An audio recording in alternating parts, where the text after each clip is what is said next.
Hi all welcome back to my YouTube channel Shreejo. ಇದು Sunday morning. ಇವತ್ತಿನ healthy drink ಬಂದು beetroot ಮತ್ತು carrot use ಮಾಡಿಕೊಂಡು ಒಂದು ಡ್ರಿಂಕ್ಸ್ನ ಮಾಡ್ಕೊತಾ ಇದ್ದೀನಿ. ಇದಕ್ಕೆ ನಾನು ಸ್ವಲ್ಪ ಶುಂಠಿ ಮತ್ತು ಬೆಲ್ಲ ಹಾಗೆ 1 ಗ್ಲಾಸಷ್ಟು ನೀರನ್ನ ಸೇರಿಸ್ಕೊಂಡು ಈ ಥರ ಮಿಕ್ಸಿ ಮಾಡ್ಕೊತಾ ಇದ್ದೀನಿ. ಇದನ್ನು ನೀವು ಬೀಟ್ರೂಟ್ ಜ್ಯೂಸ್ ಅಂತ ಆದರೂ ಕರಿಬೋದು, ಡಿಟಾಕ್ ಡ್ರಿಂಕ್ ಅಂತ ಆದರೂ ಕರಿಬೋದು. ನಾನು ಬೆಲ್ಲ ಸೇರಿಸಿರೋದ್ರಿಂದ ಜ್ಯೂಸು ತುಂಬಾ ಚೆನ್ನಾಗಿರುತ್ತೆ, ಹೊಗರೊಗರಾಗಿರಲ್ಲ. ಮಕ್ಕಳು ಕೂಡ ತುಂಬಾ ಇಷ್ಟಪಟ್ಟು ಕುಡಿತಾರೆ. ಮಿಕ್ಸಿ ಮಾಡಿ ಆದಮೇಲೆ ಇದಕ್ಕೆ ಸ್ವಲ್ಪ ನಿಂಬೆಹಣ್ಣಿನ ರಸ ಹಾಕಿ ನಾನು ಇದನ್ನು ಫಿಲ್ಟ್ರ್ ಮಾಡ್ದೇ ಡೈರೆಕ್ಟಾಗಿ ತೊಗೊತೀನಿ. ತುಂಬಾ ರುಚಿಯಾಗಿ ಮತ್ತು ಚೆನ್ನಾಗಿರುತ್ತೆ. ಹಾಗೆ ನಾನು ಇವತ್ತು ಇಡ್ಲಿ ಸಾಂಬಾರು ಮಾಡೋಣ ಅಂದ್ಕೊಂಡೆ.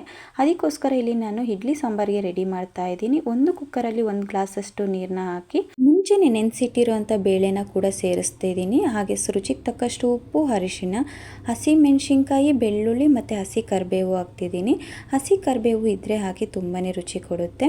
ಹಾಗೆ ಇಲ್ಲಿ ನಾನು ಟೊಮೊಟೊ ಹಚ್ಚಿಟ್ಟಿರಲಿಲ್ಲ, ಡೈರೆಕ್ಟಾಗಿ ಕುಕ್ಕರಲ್ಲಿ ಹಚ್ಚಿ ಹಾಕ್ತಾ ಇದ್ದೀನಿ. ಇದನ್ನು 3 ವಿಷಲ್ ಬರೋವರೆಗೂ ಬಿಡೋಣ. ಮಗ ಕೂಡ ಎದ್ದು ಬಂದ, ಅವನ ಜೊತೆ ಮಾತಾಡಿಕೊಂಡು ಇಬ್ಬರು ಜ್ಯೂಸ್ ಕುಡ್ಕೊಂಡು ತಮಾಷೆ ಮಾಡಿಕೊಂಡು ಕುಕ್ಕಿಂಗ್ ಕೆಲಸ ಮತ್ತೆ ಸ್ಟಾರ್ಟ್ ಮಾಡಿದ್ವಿ.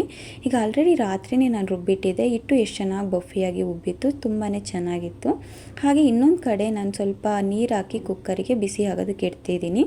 ಇಲ್ಲಿ ಇಡ್ಲಿ ಪಾತ್ರೆನ ನಾನು ಯಾವತ್ತು ಯೂಸ್ ಮಾಡಿರ್ತೀನೋ ಆವತ್ತೇ ಬಟ್ಟೆ ಕೂಡ ಕ್ಲೀನಾಗಿ ವಾಶ್ ಮಾಡಿ ಚೆನ್ನಾಗಿ ಒಣಗಿಸಿ ನಾನು ಈ ಥರ ಇಡ್ತೀನಿ. ಈ ಥರ ಇಡೋದ್ರಿಂದ ನೆಕ್ಸ್ಟ್ ನಾವು ಇಡ್ಲಿ ಮಾಡಬೇಕಾದ್ರೆ ತುಂಬ ಹೆಲ್ಪ್ ಆಗುತ್ತೆ, ತುಂಬ ಈಸಿಯಾಗಿ ನಮ್ಮ ಕೆಲಸ ಬೇಗನೂ ಆಗುತ್ತೆ. ಈಗ ಇದನ್ನು ಕೂಡ ಕ್ಲೋಸ್ ಮಾಡ್ತೀನಿ, 1 ವಿಷಲ್ ಬರೋಕ್ಕೆ ಬಿಡ್ತೀನಿ.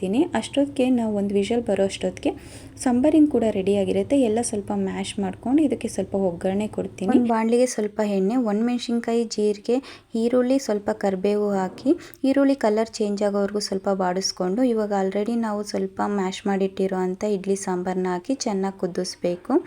ಇದು ಕುದಿಯೋ ಅಷ್ಟೊತ್ತಿಗೆ ಇಡ್ಲಿ ಕೂಡ ರೆಡಿಯಾಗಿರುತ್ತೆ.